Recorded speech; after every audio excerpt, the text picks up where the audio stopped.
Bonjour à tous, une courte vidéo sur les principales nouveautés en 2021 et ce en matière de paye. Alors pour télécharger le support, toujours le blog du site Pastel Études. Alors je vais commencer par les montants en cette année 2021. Le plafond de sécurité sociale, aucun changement, 3428 comme en 2020, ce qui correspond à un montant brut de 41 136 €. 3428 multiplié par 12 mois. Le SMIC, alors là par contre vous avez un changement. Le montant brut du SMIC est fixé à 10,25 $ au lieu de 10,15 en 2020, soit un montant mensuel brut de 1554,58. Alors le décompte classique, 10,25 fois 35 heures par semaine fois 52 semaines divisé par 12 mois. Alors attention, certains logiciels fonctionnent sur la base de 10,25 fois 151h67, ça fait 1554,62. Bon, un écart dû aux arrondis de 4 centimes.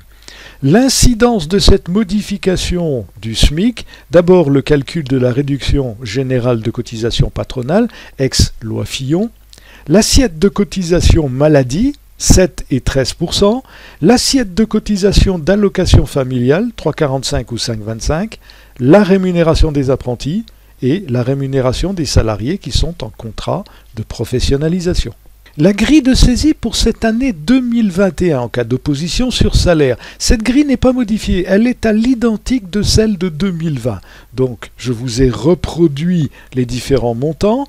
Pour chaque personne à charge, il faut ajouter 124,17 € aux tranches de salaire, cela n'a pas changé non plus. La déduction de la saisie doit laisser au minimum le montant du RSA, soit 564,78 € pour une personne seule. L'augmentation du SMIC a entraîné une modification au niveau des grilles de rémunération apprentis et contrats de professionnalisation. Alors au niveau de l'apprenti, le principe est toujours le même. Vous avez d'un côté l'âge, de l'autre côté première, deuxième, troisième année et ensuite, en fonction de ces éléments, un pourcentage du SMIC ou un pourcentage du minimum conventionnel, c'est-à-dire voir la convention collective. Alors je prends par exemple moins de 18 ans en première année, 27% du SMIC, 419,74. Je prends par exemple en deuxième année 21 à 25 ans, 948,29 €. Alors vous allez me dire, oui mais au-delà de 25 ans, c'est le SMIC. Enfin c'est le SMIC en minimum, bien évidemment. Les salaires sont exonérés de cotisations salariales, donc je me place au niveau du salarié, à hauteur de 79% du SMIC, soit 1228. Au-delà, vous avez des cotisations salariales, sur la différence. De CSG, CRDS, donc ça systématiquement, d'impôt sur le revenu, mais à hauteur du SMIC. Là aussi, au-delà du SMIC, vous avez impôt sur le revenu. Les contrats de professionnalisation retrouvent le même système qu'auparavant, c'est-à-dire en fonction de l'âge d'une part, en fonction du niveau de la formation d'autre part. Niveau inférieur au baccalauréat, niveau supérieur ou égal au baccalauréat. Et ensuite des grilles de rémunération. Grille de rémunération de salaire brut. Alors par exemple, de 16 à 20 ans, une formation inférieure au niveau baccalauréat, 55%, égale 855,02 € pour un temps plein. Plus de 20 ans jusqu'à 25 ans, 80%, 1243,67. Plus de 26 ans, le SMIC ou 85% du minimum conventionnel, quel que soit le niveau, alors 85% s'il est supérieur au SMIC. Mais attention, aucune exonération pour ce contrat. Donc pas d'exonération de retenue salariale, donc ce sont des montants bruts comme je l'indiquais. Pour obtenir le net, il faut donc déduire le montant des retenues salariales, pas d'exonération patronale, pas d'exonération d'impôt sur le revenu ni de CSG, CRDS. La rémunération du stagiaire, à présent, exonérée dans la limite de 15% du plafond horaire, c'est-à-dire 26 € le plafond horaire fois 15% égale 3,90 €, donc en temps plein, 3,90 € multiplié par 151h67 égale 591,51. Aucune modification par rapport à l'année précédente. Une nouvelle grille pour l'évaluation de l'avantage en nature du logement de fonction.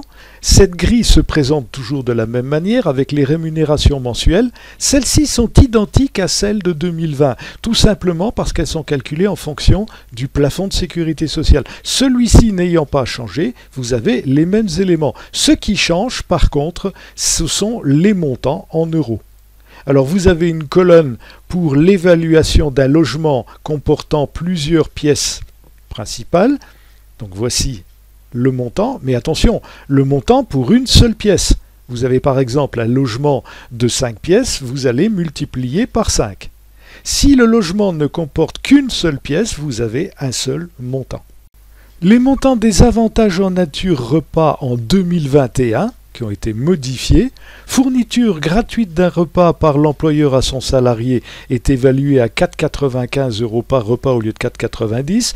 La fourniture gratuite mais en secteur d'hôtellerie-restauration, 3,65 €. La participation maximale de l'employeur au titre de restaurant, 5,55 €, c'est-à-dire que là, vous n'avez aucune modification par rapport à l'année précédente. Les forfaits limites de remboursement des frais de repas, là aussi quelques modifications. Les repas au restaurant, 19,10 €. Repas aux collations hors des locaux, 9,40 €. Repas aux collations dans les locaux de l'entreprise, dans le cas d'une organisation qui serait un peu particulière, le travail de nuit par exemple, cette fois vous avez une indemnisation de 6,70 € et ce par repas. Limite d'exonération de bons d'achat qui serait attribuée aux salariés, annuellement 15% du plafond, 3428 multiplié par 15%, égale 171 €, donc aucune modification, si ce n'est que dans le cadre des situations un peu particulières, cette année, elle a été doublée, mais doublée pour 2020. Ce n'est pas le cas forcément pour 2021, on est toujours sur ces 15%. Voyons à présent l'allègement général de cotisation patronale en 2021, dit aussi anciennement du moins l'allègement Fillon. Le coefficient global d'exonération est calculé à partir des taux de cotisation patronale de sécurité sociale, chômage et retraite. Donc voici le détail des exonérations. Alors vous avez les différentes cotisations qui sont exonérées. Si la cotisation FNAL est de 0,10%, voici les taux. Si la cotisation FNAL est de 0,50%, voici le taux. Cela correspond à un effectif de moins de 50 salariés, à un effectif de 50 salariés et plus pour 0,50%. Les cotisations prises en compte sont identiques à celles de 2020, si ce n'est l'accident du travail, je vous l'ai mis en rouge, 0,70% dans les deux cas. 0,70% au lieu de 0,69% en 2020. Ce qui modifie très peu d'ailleurs le total. Total pour moins de 50 salariés, 32,06%, c'est-à-dire 0,3206. Et 50 salariés et plus, 32,46%, 0,3246.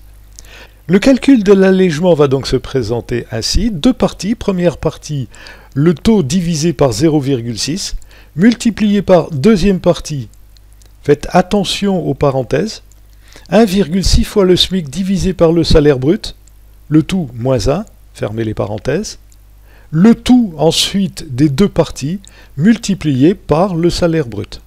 Alors, on va prendre un exemple sur un salaire brut de 2000 € pour un temps plein et un effectif de 8 salariés. Le calcul va donc se présenter ainsi. Le coefficient qui est utilisé dans la formule, 0,3206, moins de 50 salariés.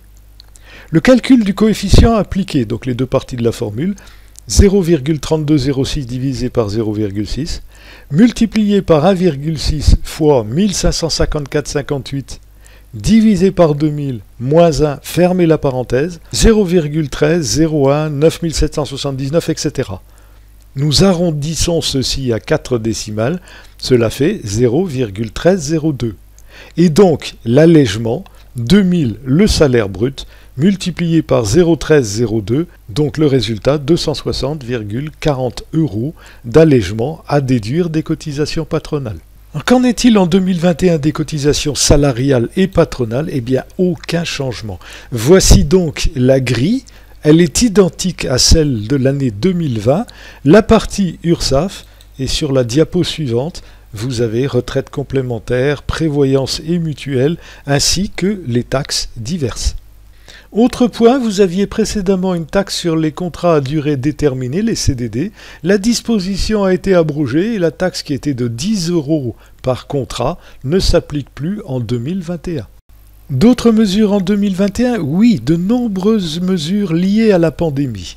Vous avez en particulier 2 dispositifs d'aide partielle.